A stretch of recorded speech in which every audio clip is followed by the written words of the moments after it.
يا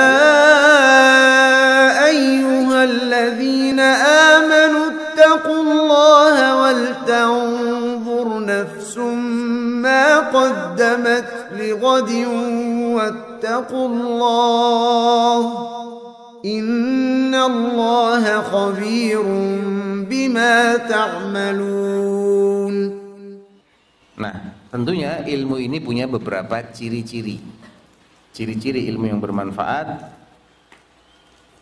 dia tidak menjadikan orang yang bersangkutan ini, si penuntut ilmu ini atau si alim ini tidak jadi sombong, tidak menjadi congkak, tidak suka pamer-pamer, atau ingin mencari kedudukan yang tinggi. Enggak, sebaliknya. Kalau Allah Ta'ala, tilka darul akhiratu naj'aluha lilladzina la yuriduna 'uluwan fil ardi wala fasada wal 'aqibatu lil muttaqin. Darul akhirah itu, negeri akhirat yang sejahtera itu, kami jadikan bagi mereka-mereka yang tidak ingin mencari posisi yang tinggi di dunia, maunya di atas paling top. Enggak, bukan itu tujuan dia. Dan dia juga tidak suka berbuat kerusakan. Karena orang kalau maunya adalah yang nomor satu dimanapun, ini bahaya. Bahaya. Itu adalah sifat para al-jabbarin, al-mutakabbirin amthal Fir'aun. Mada qala Fir'aun an nafsihi, ana rabbukum al-a'la. Ya. Qala Allah Ta'ala, inna fir'auna ala fil ard wa ja'ala ahlaha adillah. Fir'aun itu maunya di atas terus dia. Dia punya penyakit apa? Bukan, artinya orang yang maunya berkuasa terus itu apa namanya? Istilahnya ada itu, saya lupa itu. Hah? Post power syndrome ya. Dia takut kalau kehilangan kekuasaan yang selama ini melekat padanya. Nah, ini yang biasanya menghalang-halangi orang dari hidayah itu ini. Tidak mau mengikuti orang lain, enggak. Karena dia maunya paling atas, dia maunya ngatur semua orang. Dia enggak mau diatur oleh siapapun. Ini bahaya. Padahal dia bukan manusia yang sempurna. Dia bukan yang paling alim. Dia bukan yang paling adil, bukan. Kan Fir'aun kan begitu tuh. Didakwahi sama Musa alaihi salatu wassalam, menyombongkan diri dia. Qala alam nurabbika fina walidan wa labitha fina min umurika sinin wa fa'alta fa'lataka allati fa'alta wa anta minal kafirin. Loh, dulu yang miara kamu siapa kalau bukan saya? Kamu untuk kecil saya yang miara loh. Bertahun-tahun. Udah gitu kamu kurang ajar lagi, ingkar terhadap kebaikan-kebaikanku dengan membunuh wargaku, yaitu orang Kopti, pribuminya Mesir.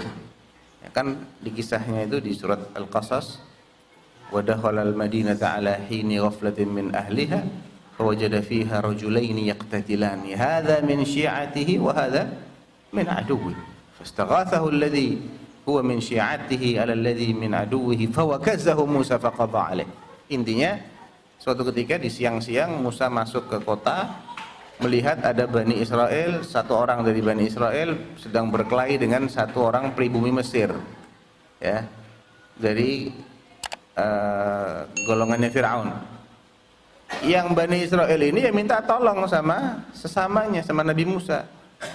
Langsung sama Nabi Musa di-uppercut, bablas, ya, sekali pukul mati dia. Tidak sengaja, tidak berniat untuk membunuh, maksudnya ya untuk melawan aja, tapi tewas ini orang. Nah, ini yang dimaksud wa fa'alta fa'lataka allati fa'alta wa anta minal kafirin. Habis itu kamu kabur sana. Ya qala fa'altuha idzan wa ana minadh dhallin. Fafarartu minkum lamma khiftukum fawahaba li rabbi hukman wa ja'alani minal mursalin. Ya memang saya dulu salah. Dan aku ketika itu belum dapat hidayah. Aku masih tersesat, belum dapat hidayah, belum diangkat jadi nabi ketika itu. Maka aku pun lari karena aku takut terhadap hukumanmu.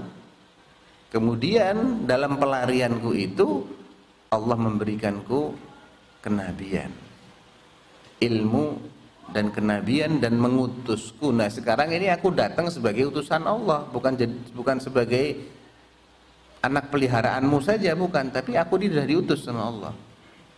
Cuman dia gengsi untuk menerima kebenaran Musa. Dia maunya di atas terus. Kalau dia mengikuti Musa kan jadi Musa yang di atas.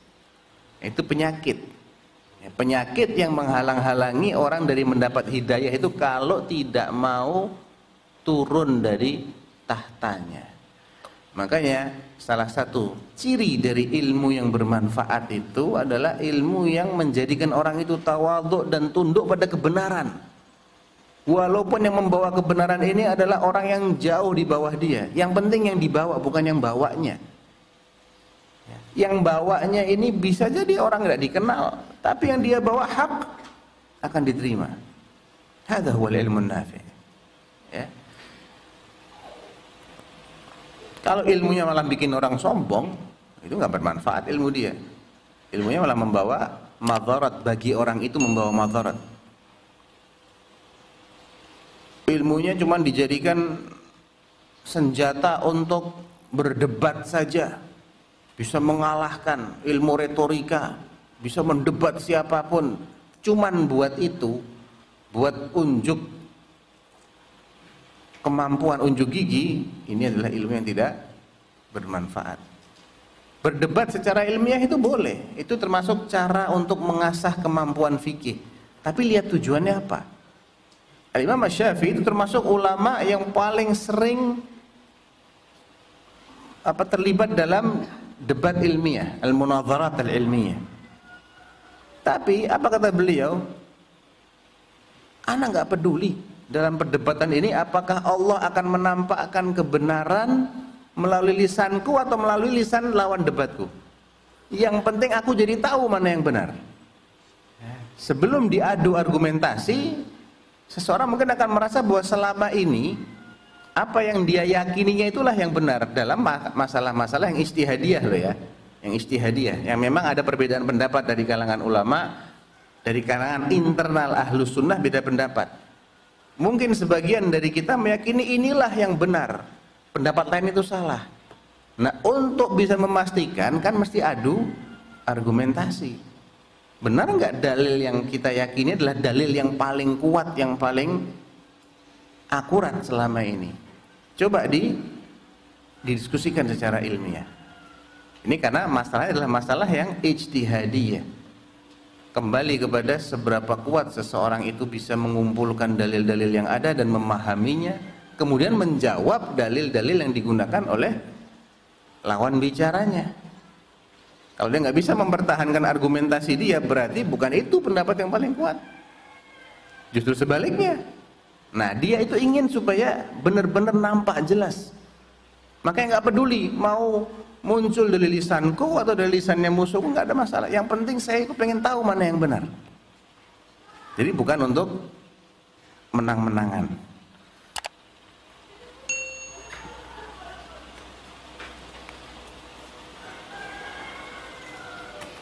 Nah, orang yang ilmunya ini menjadikan dia sombong, itu ciri khasnya juga ada.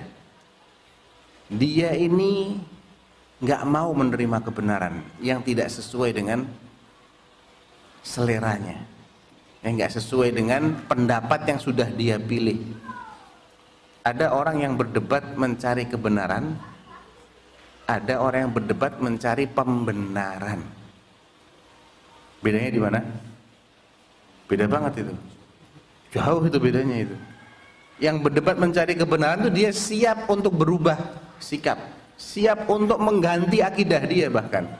Kalau terbukti akidahnya selama ini salah, ya. Walaupun itu yang sudah diajarkan oleh nenek moyangnya turun temurun. Walaupun dari kecil dia diajarin begitu. Kalau terbukti salah dia siap Itu orang yang cari kebenaran. Tapi kalau orang cari pembenaran, dia anti untuk menerima sesuatu yang berbeda dengan apa yang sudah dia yakini. Itu ciri khas orang yang ilmunya itu bukan untuk menjadikan dia tawadhu, tapi untuk menjadikan dia selalu di atas. Dia anti dengan sesuatu yang baru, yang tidak sesuai dengan apa yang dia yakini, semata-mata karena nggak sesuai dengan apa yang dia yakini, walaupun dalilnya tak terbantahkan. Kemudian Ibnu Rajab menyebutkan wa min alamati ahlil ilmin nafi'. Sekarang apa tandanya orang itu memiliki ilmu yang bermanfaat? Seorang alim yang ilmunya bermanfaat itu tanda-tandanya apa? Annahum la yarawna li anfusihim halan wala maqama.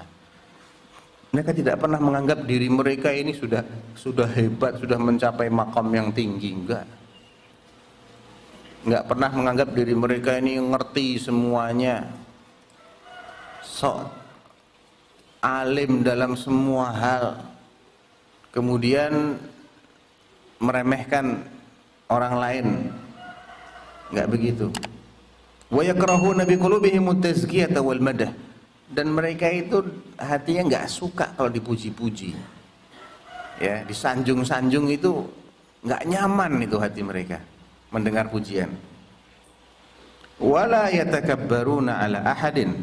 Mereka juga tidak takabbur kepada siapapun. Qala Al-Hasan, innamal faqihu az-zahidu fid dunya ar-raghibu fil akhirah al-basiru bidinihi al-muwadhibu ala ibadati rabbih. Innamal faqih, seorang yang faham agama. Al-faqih itu adalah orang yang zuhud terhadap dunia, ambisius terhadap akhirat, faham terhadap dinnya, dan rutin ibadahnya. Zuhud terhadap dunia, ambisius terhadap akhirat, faham terhadap dinnya, dan rutin ibadahnya. Itu orang yang faqih, alim. Wa min alamatil ilmin nafi'. Kalau tadi adalah ahlul ilm, tandanya alim, seorang alim yang ilmunya bermanfaat adalah tidak suka dipuji dan tidak menganggap dirinya sebagai orang alim yang superioritas, memiliki kelebihan di depan siapapun. Sekarang kalau ciri dari ilmu yang bermanfaat itu apa? Annahu yadullu sahibahu 'alal harabi minad dunya wa a'zamiha ar-ri'asah wasyuhrah wal madh. Ilmu ini mengarahkan orangnya untuk menjauh dari fitnah-fitnah dunia. Dan di antara fitnah dunia yang paling besar, paling bahaya, yang paling patut untuk diwaspadai adalah ar-ri'asah, jabatan, wa asyuhrah, popularitas. Ulama yang benar-benar itu alergi ya, kalau jadi orang-orang yang terkenal itu dia sedih. Imam Ahmad rahimahullah, imam ahli sunnah wal jamaah, beliau mengatakan ubtulina bisyuhrah, kami ini diuji berat oleh Allah dengan popularitas ini. Semua orang kenal sama dia, itu berat itu. Wal madah, banyak orang yang muji-muji, itu dia merasa nggak nyaman dengan itu semua. Fattaba'udu an dzalika wal ijtihadu fi mujanabatihi min alamatil ilmin nafi'. Sehingga ketika seseorang itu berupaya sungguh-sungguh untuk menghindar dari yang namanya popularitas, jabatan, dan juga pujian, ini menunjukkan bahwasanya ilmunya dia itu ilmu yang bermanfaat. Karena dia tahu ini semua ini fitnahnya besar. Ya, besar. Dalam sejarah ada salah satu khalifah dari Bani Umayyah namanya Abdul Malik bin Marwan. Abdul Malik bin Marwan ini dulunya seorang alim kabir, alim minal ulama, satu level dengan Umar bin Abdul Aziz. dengan ulama-ulama di masa itu. Ketika dia sudah berkuasa, ya mulailah dia berlumuran dengan darah, melakukan berbagai macam kezaliman, ya, sampai-sampai pernah disindir oleh seorang tabi'iyah namanya Ummu Darda As-Sughra. Sami'tu annaka syaribta at-tila'a ba'da ad-dawa. Menyindir setelah Abdul Malik bin Marwan ini menjabat sebagai khalifah, dan berbagai macam kebijakan-kebijakan yang itu mengandung kezaliman yang dia berlakukan dalam kekuasaannya, dan dia lumayan lama berkuasa. Kalau nggak salah 20 tahun kalau nggak salah dia berkuasa, ya, termasuk khalifah kuatnya Bani Umayyah. Saya dengar kamu ini habis minum obat, minum racun ya. Intinya sindiran gitu. Kamu ini dulunya orang alim, orang faqih, menguasai berbagai macam disiplin ilmu syar'i. Sahabat-sahabatmu adalah ulama-ulama top. Setelah kamu berkuasa, kamu berubah drastis. Dia ngakui, dan dia juga bilang waddama aidan. Dan saya juga minum darah setelah itu. Artinya saya juga terlibat dalam vonis-vonis yang mengakibatkan hilangnya nyawa sebagian kaum muslimin. Kekuasaan itu fitnah. Wa min alamati al-ilm an-nafi' anna sahibahu la yadda'i al-ilma wa la yafkhar bihi ala ahad. Orang yang punya ilmu ini tidak suka mengklaim dirinya lah yang berilmu dalam hal ini, dan membangga-banggakannya di hadapan orang lain. Wala yansibu ghairahu ilal jahli illa man khalafa sunnata wa ahlaha. Dan dia tidak suka menyifati orang lain dengan kejahilan, dengan sifat bodoh, kecuali apabila orang lain itu menyelisihi sunnah dan menyelisihi ahlus sunnah. Baru ketika lawan bicaranya sudah jelas-jelas menyelisihi sunnah dan ahlus sunnah, dia akan pertahankan.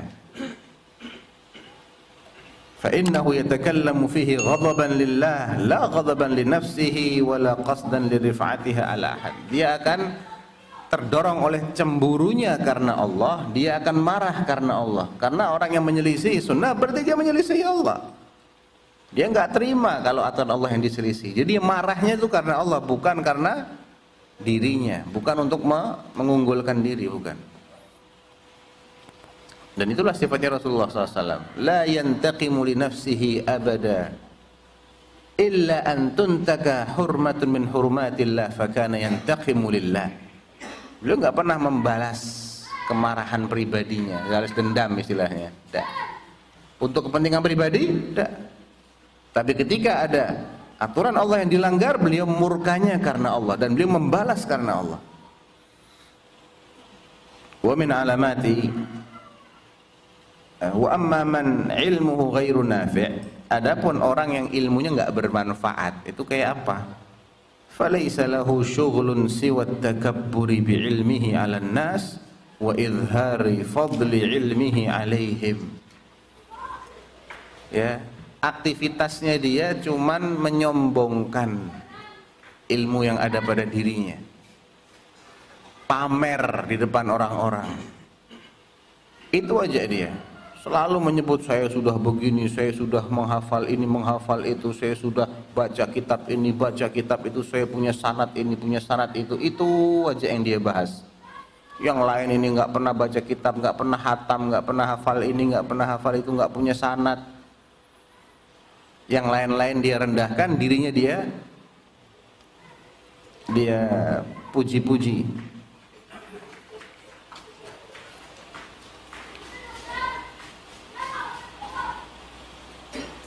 Wa ahlul ilmi nafi' yusi'una adh-dhanna bi anfusihim. Sebaliknya orang-orang yang ilmu bermanfaat itu dia selalu suudzon terhadap dirinya. Saya ini belum apa-apa, belajar saya ini masih jauh dari kata sempurna. Yang saya hafalnya juga belum apa-apa, yang saya fahami juga masih minim, amalnya juga masih banyak kekurangannya, dia selalu melihat dirinya seperti itu. Wa yuhsinuna adh-dhanna biman salafa minal ulama. Sebaliknya dia selalu husnudzon terhadap para salafnya. Dia menganggap para salaf inilah teladan sejati, yang paling ngerti, yang paling alim, yang paling luas hafalannya. Adapun dirinya ini adalah orang-orang yang jauh dari kesempurnaan. Sebaliknya orang yang ilmunya nggak bermanfaat, itu dia sedikit-sedikit mengkritik para salaf, mengkritik para ulama. Ini salah, ini ngomong nggak pakai dalil ini. Apa itu? Imam Syafi'i bilang begini, apa? Nggak ada dalilnya. Masya Allah. Ente ngerti dalil? Imam Syafi'i nggak paham dalil, ente ngerti dalil? Hah? Baru ngaji kitab tauhid sekali aja kok merasa sudah yang paling paham dalil. Kemudian terkadang punya sikap antipati yang overdosis terhadap madhab. Dikiranya madhab itu ngajarin ta'assub. Orang kalau belajar madhab berarti dia akan mengesampingkan dalil. Lah, siapa yang bilang? Semua madhab itu adalah cara memahami dalil. Madhab itu. Bukan berarti orang kalau belajar madhab kemudian dia harus ta'assub dengan imam madhabnya, tidak. Dia belajar madhab itu fungsinya agar dalam masalah fikih itu dia terkontrol. Dia punya rambu-rambu, nggak liar. Orang kalau belajar fikih tidak pakai rambu-rambu itu bahaya. Nanti dalam masalah ini dia ikut madhab A karena itu yang paling ringan, bukan karena dalilnya madhab A paling kuat. Dalam masalah yang lain dia nggak ikut madhab itu, dia pindah lagi. Lah yang menjadikan kamu pindah hari ini berbeda pendapat kemarin dalam masalah ini, kamu pakai madhabnya Imam Syafi'i. Hari ini kamu tinggal madhab Imam Syafi'i. Atas dasar apa kamu tinggal? Ini kalau tidak pakai patokan itu malah bisa tidak terkontrol. Ya. Nggak ada nggak ada usul. Usul itu adalah pijakan-pijakan utama, dia nggak punya. Nggak ada madhab yang semua bab dia tasahul, nggak ada. Antum cek aja madhab Hanafi dalam bab tertentu dia sangat kuat, sangat kencang. Ada tasahul dalam bab lain. Madhab Syafi'i ada dalam bab tertentu yang sangat longgar, masuk kategori longgar, tapi dalam bab lain dia kencang. Madhab Maliki juga begitu, madhab Hambali juga begitu. Tapi kalau nggak mau belajar madhab, ini malah bahaya. Nanti dia ambil yang kendor-kendor semua. Kan tidak wajib ikut madhab. Ya tidak wajib ikut madhab. Tapi bukan berarti kamu bebas lepas dalam memahami dalil dan kamu mengikuti apa yang cocok dengan seleramu. Bukan begitu. Walhasil ada orang-orang yang punya penilaian sinis terhadap para ulama yang telah terkenal jasanya, diakui keilmuannya, al-a'immatul arba'ah. Nggak ada yang meragukan bahwasanya mereka ini adalah imam-imam yang cinta terhadap Islam, yang sudah mencapai level mujtahid, ya, mujtahid dengan sendirinya. Kita ini hari ini semuanya pada dasarnya muqallid kita ini, banyak taklidnya daripada nggak taklidnya. Oleh karena itu jangan sampai kita ini menilai bahwa apa yang telah dijelaskan kemudian selama berabad-abad berikutnya semua ulama-ulama top itu kalau belajar fikih ya mereka mengikuti salah satu madhab kalau belajar fikih, tapi mereka nggak ta'assub. Yang penting itu adalah tidak ta'assub. Kalau memang setelah dia kaji ternyata dalilnya madhab lain itu lebih kuat, dia akan ikut. Antum perhatikan, walaupun dia termasuk tokohnya ulama Syafi'iyah, tokohnya ulama Hanafiyah atau ulama Hanabilah, yang benar-benar dia ini minal ulama al-muhaqqiqin, yang mencari kebenaran dan menjadikan itu sebagai prioritas dia tidak akan ta'assub kepada madhab yang dia pelajari. Kadang dia pindah madhab, ada yang pindah madhab, awalnya Maliki jadi Syafi'i, atau awalnya Syafi'i jadi Maliki, atau jadi Hanafi, ada. Jadi Mereka ini malah suudzon kepada dirinya sendiri dan husnudzon kepada para salaf. Dan menganggap para salaf ini senantiasa lebih afdol daripada dirinya dalam hal menghafal dalil, dalam hal memahami dalil, dalam hal mengamalkan dalil, dalam hal kezuhudan, ketakwaan, kewaraan, semuanya dianggap lebih afdol daripada dirinya. Ini ciri orang yang ilmunya bermanfaat.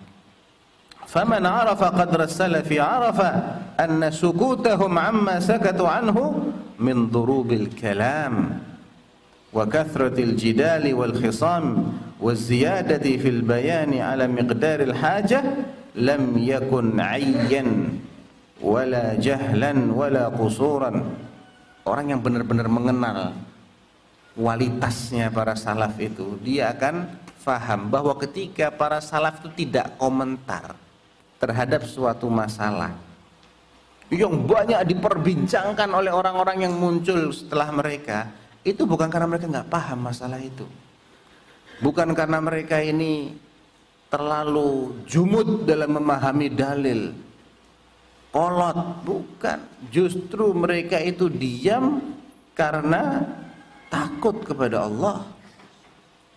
Karena memang kita nggak disuruh bahas masalah ini. Ada yang lebih penting yang harus kita bahas, bukan yang begini-begini yang dibahas. Kalau ini yang penting, Nabi ngajarin kita untuk bahas masalah ini. Nabi nggak pernah ngajarin kita untuk bahas masalah ini.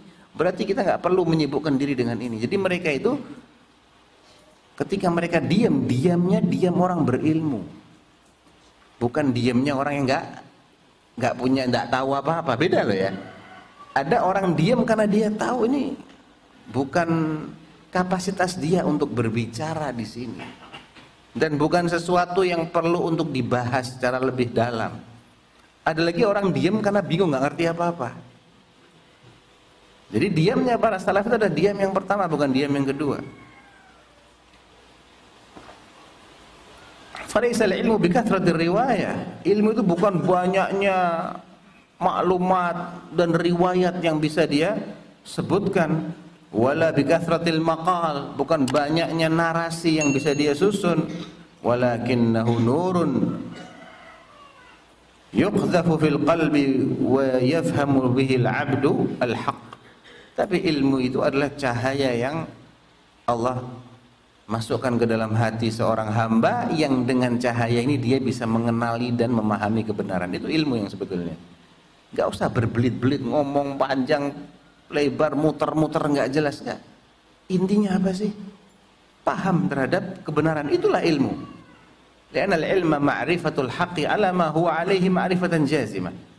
Ilmu itu definisinya menurut usul fikih adalah ma'rifatul haqq, mengenali al-haq, kebenaran, ala ma huwa alaih, sebagaimana faktanya.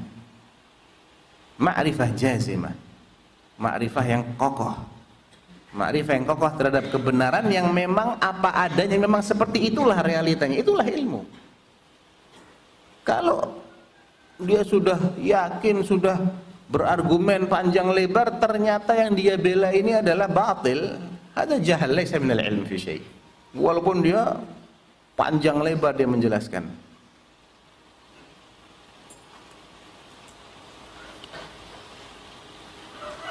Wa kanat khutabun Nabi sallallahu alaihi wasallam qasda. Oleh karena itu khutbah-khutbahnya Nabi itu singkat, pendek, enggak panjang-panjang. Dan beliau adalah bicara berdasarkan wahyu. Jadi ini dalil yang sangat kuat bahwasanya kebenaran itu bukan yang panjang lebar, bukan yang bertele-tele. Enggak, yang penting sesuai dengan fakta, itu kebenaran namanya. Tidak perlu panjang lebar, dan tidak ada hubungannya dengan penjelasan yang panjang lebar. Enggak berarti kalau makin panjang penjelasannya makin benar dia. Nabi itu kalau berbicara dihitung bisa. Lam yakunin Nabi sallallahu alaihi wasallam yasridul haditsa kasardikum hadza. Kata Aisyah radhiyallahu anha, Nabi itu enggak nerocos kalau ngomong kayak kamu ini. Ya. Ngomong lagi enggak berhenti. Kana yatakallamu bil kalimat law addaha al-ad la addah, katanya Aisyah. Dia cuma beberapa kalimat saja yang disampaikan oleh Nabi. Mau dihitung berapa jumlah kata-katanya bisa, saking sedikitnya. Bahkan diulang sampai 3 kali kadang-kadang. Litufham anhu, liyuqal anhu, supaya benar-benar difahami dan diserap. Sudah ngomongnya tidak panjang, ngomongnya nggak cepet, ya, pelan-pelan, diulang lagi, diulang. Makanya banyak sahabat yang hafal khutbahnya Rasulullah SAW, ya, karena yang dibaca itu nggak panjang-panjang. Dan sunnahnya khutbah Jumat lebih panjangan sholat daripada khutbah. Ini jarang diamalkan hari ini, ya. Sekali waktu anak pernah hadir sholat Jumat di Masjid Quba di Madinah sana, khutbah Jumatnya 4 menit. Kaget anak, sudah duduk 2 menit, bangun lagi 2 menit lagi, selesai. Masya Allah, baru pertama kali ini ada khutbah Jumat cuma 4 menit.